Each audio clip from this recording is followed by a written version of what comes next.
Hey guys, I'm Stephanie, and this is Steph's Stove, and today we're making sweet potato pie. Now this recipe I have, my aunt shared it with me when I was a small child, and I absolutely love it. It is my favorite all-time sweet potato pie, and super easy to make. It makes two pies, actually, and just delicious. Velvety smooth, wonderful flavor, that beautiful orange color in there. Delicious. So let me show you how to make it. All right, first thing we need to do is preheat our oven to 350 degrees. Now, while our oven is preheating, and I've just got a large cookie sheet here, and I've got 2 pie crusts, because remember I said this particular recipe makes 2 pies. So if you've got a large crowd coming, it's great because you'll have plenty for them. If you don't, you could always make one and freeze the other one for later on, or you could just gift one to someone or eat them all. It's up to you. Now, for our pies, when we're doing these, you can make your own pie crust or you can buy a pie crust. There's no harm either way. If you are making your own, make sure that you're doing it in a deep dish pie shell or pie plate, because this is quite a bit of filling that's in here. If by chance you use a regular pie shell and you don't have a deep dish, that's okay. You'll just have a little bit of filling left that you can kind of cook in a little custard cup or something on the side. But just know a deep dish pie shell is best for this. Now I'm going to take a dinner fork here, and I'm just going to come across, and these are defrosted, and I'm just going to kind of poke holes in it or to dop the bottom and the sides. I like just to go around, kind of keeps that crust from being around too much. And just do several of them. There's no exact amount you have to do, but you just want to dock it all the way through. It allows the pie crust to kind of breathe while it's pre-baking or blind baking. Is what we're going to do. Now, some people may not do this portion here, but I prefer to blind bake the crust just for a few minutes, and that ensures that the bottom crust is nice and cooked when we cook our filling, as opposed to worrying about getting too soggy. So, as our oven comes up to temperature, we're gonna pop these pie shells in the oven and blind bake them for about 10 minutes, and then take them out while we prepare our filling. So, if we get up to temperature, I'll pop these in 10 minutes. All right, we're up to temperature to our 350 degrees.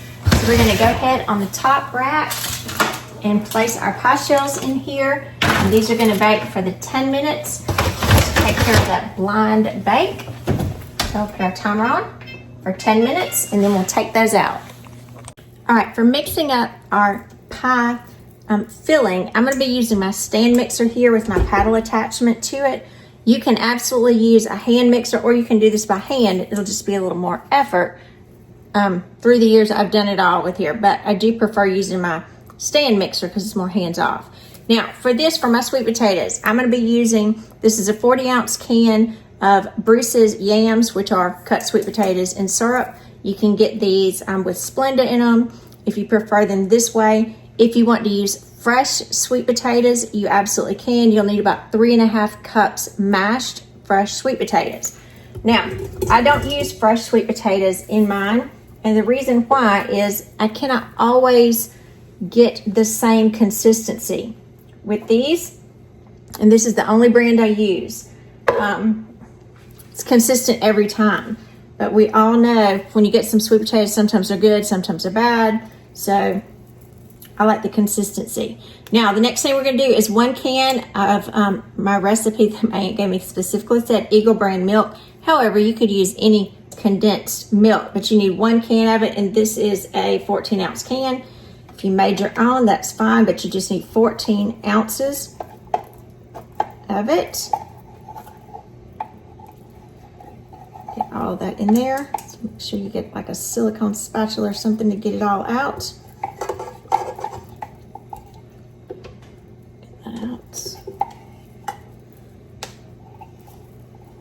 Every bit of it. Every bit of it. Spilled some on the counter there.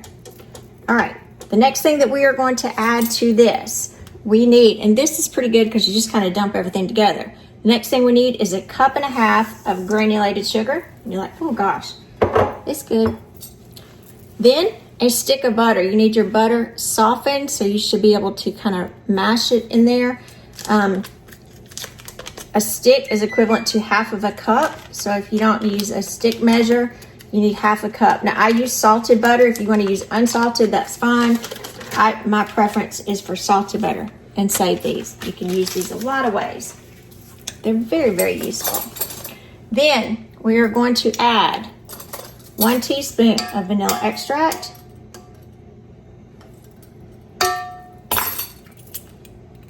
And 3 eggs. Now, I did want to show you something about these, and just because I love it, and I think I've showed y'all before, it just kind of makes you feel good every time you open these. I try to buy the golden eggs, and you can get these anywhere, but when you open them up, look at that right there. Do you see that?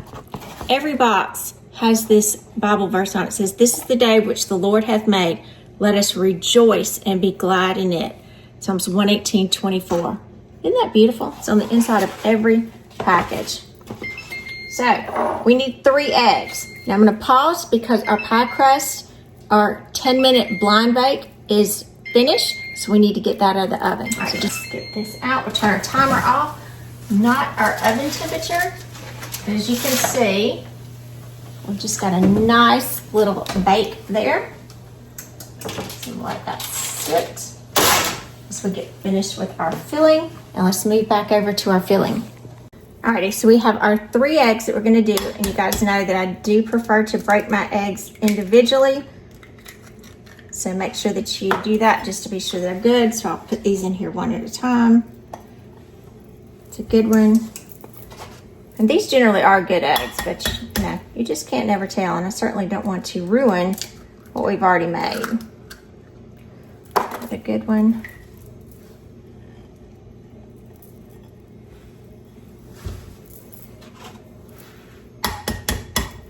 And number 3. And these are large eggs that I'm using, by the way.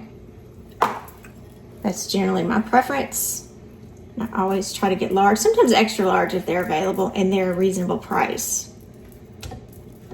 I've noticed egg prices have dropped dramatically in the last couple of weeks, which is wonderful because I'm going to be using a lot of them. All right, now we just put our stand mixer down, lock it in place, and go ahead and mix it up. We just want to mix this until it is well combined, so you don't have to break down the sweet potatoes. You don't have to peel them because obviously we're using the canned sweet potatoes. Or, you know, they call them yams, but they're actual sweet potatoes. Some people say, well, those aren't sweet potatoes. Well, yes, they are. And you just need to do it until they're blended well together. And the paddle will work to break up the sweet potatoes because they're nice and soft anyway. Mix the eggs, sugar, vanilla, condensed milk. Make sure it's well distributed. I'll turn this up to kind of a medium-low.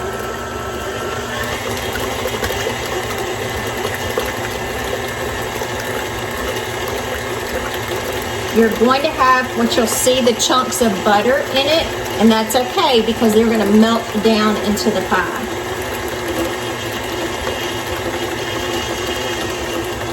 And you're just looking until you no longer see any large chunks of sweet potatoes. And that's pretty good.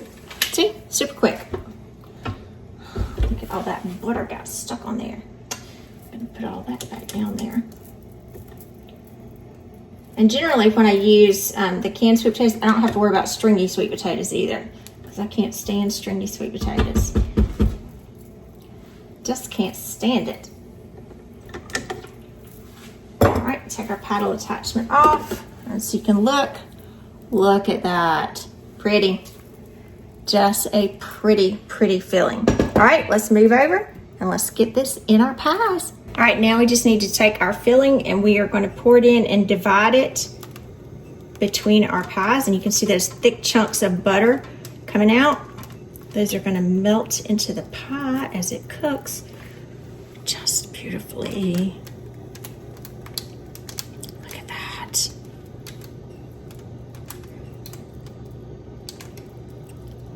And as you can see with the deep dish, I have just enough. If you had a regular pie shell, and again, sometimes I've used those as well, you'll just have about a cup of filling left. And what I normally do is just put a little, custard cup that is oven safe on the side and bake it kind of as a crustless little snack for myself. So we got to get this popped in the oven. Remember, our oven, we've maintained that 350 degree temperature. This is still a little warm for when we blind bake, so be careful when you pick it up. This is why I like to use the cookie sheet, so I can have both pies side by side very carefully. Slide that in.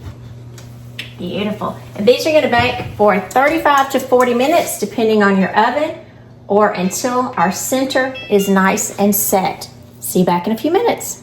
All right, our timer is going off. Look at those pies. Look at those pies. All right, now as we get ready to pull these out, oh, perfect, perfect, perfect.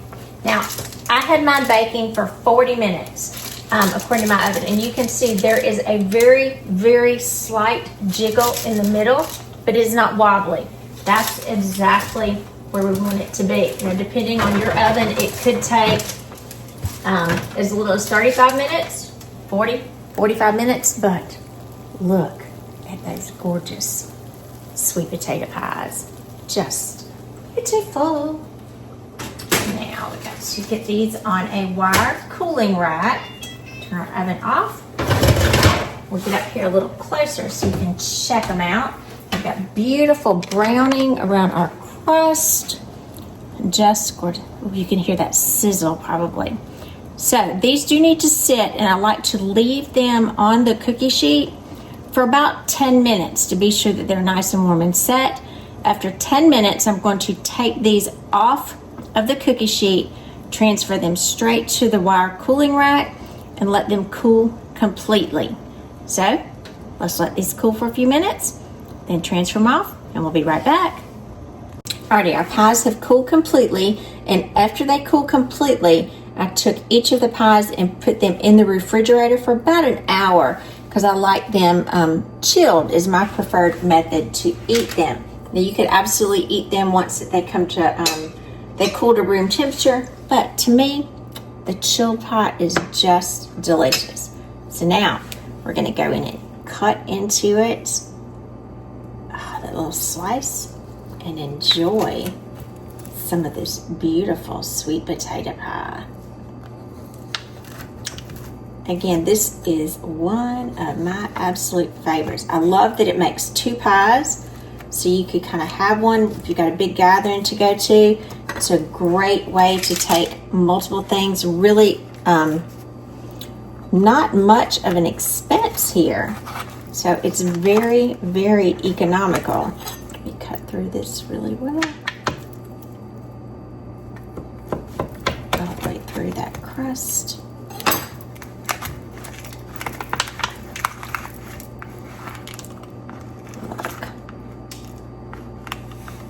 Look at that slice. Look at that piece of sweet potato pie. Just yummy.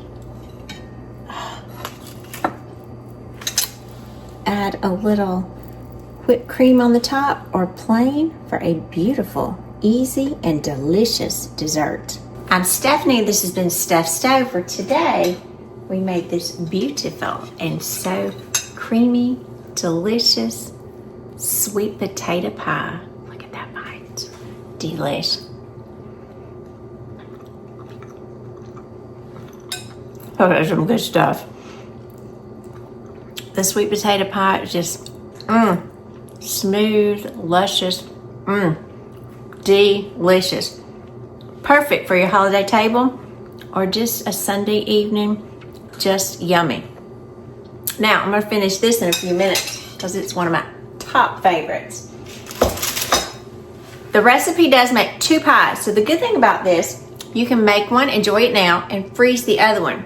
To freeze the other one, after it's completely cooled, wrap it tightly in plastic wrap and then wrap it again, I would say at least twice in aluminum foil.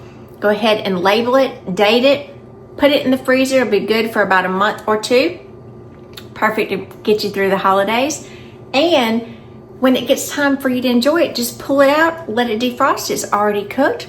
You can warm it up slightly if you choose, but I prefer to have it cool anyway. So it's just a win-win and a perfect make-ahead wonderful dessert with some classic Southern flair. And who doesn't like a sweet potato pie? So give us a thumbs up, click that subscribe button for more great content like this. Steph Stove, we're making memories one dish at a time. Thanks for watching, guys. Have a wonderful day.